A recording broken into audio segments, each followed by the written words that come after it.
হাদি ভাইয়ের মতো করে আরো অসংখ্য ভাইয়ের আমরা জীবন দেওয়ার জন্য প্রস্তুত আছি, কিন্তু বাংলাদেশের স্বাধীনতা সার্বভৌমত্বকে ভারতের দালালদের কাছে তুলে দেব না।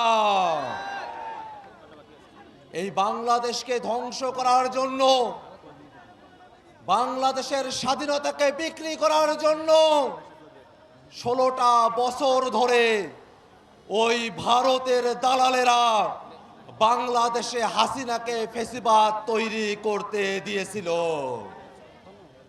আর 5 আগস্টের পরে এই বাংলাদেশের গণহত্যাকারী, মানবতা বিরোধী অপরাধী শেখ হাসিনাকে তারা ভারতে জায়গা দিয়েছে। আমরা ভারতের কাছে বলতে চাই, শেখ হাসিনা সহ বাংলাদেশে গণহত্যার সাথে জড়িত প্রত্যেক টানা তৃতীয়বার অর্জন করেছে দেশের সেরা সুপার ব্র্যান্ড স্বীকৃতি বসুন্ধরা টিস্যু। খুনিকে বাংলাদেশের কাছে হস্তান্তর করতে হবে। ভাইরা আমার, আবরার ভাত জীবন দিয়েছে, আবু সাইদ জীবন দিয়েছে, শরীফ ওসমান হাদি গুলি খেয়েছে।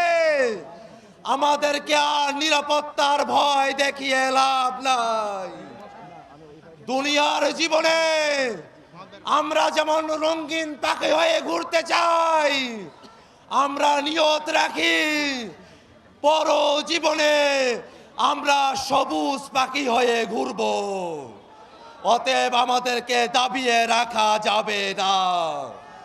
আমি আপনাদের কাছে কামনা করি, হাত উঠিয়ে আল্লাহর কাছে দোয়া করুন, আল্লাহ হাদি ভাইকে আমাদের মাঝে ফিরিয়ে দাও, জুলাইকে বাঁচিয়ে রাখো, জুলাইয়ের সকল শক্তিকে বাংলাদেশের জন্য একতাবদ্ধ থাকার তৌফিক দাও।